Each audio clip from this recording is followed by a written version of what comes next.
আসসালামু আলাইকুম, আমি ফারজানা কারণ আমার রান্নাঘরে আপনাদের স্বাগত। আজকে তৈরি করে দেখাবো সেদ্ধ ডিমের মেয়োনিজ। ডিম কেটে নিতে হবে।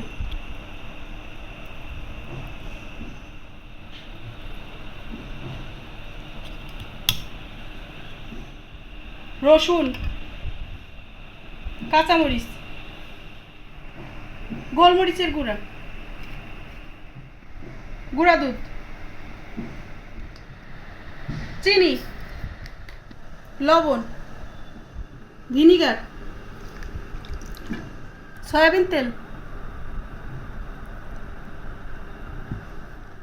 ব্লেন্ড করে নেব। ব্লেন্ড করা হয়ে গেছে।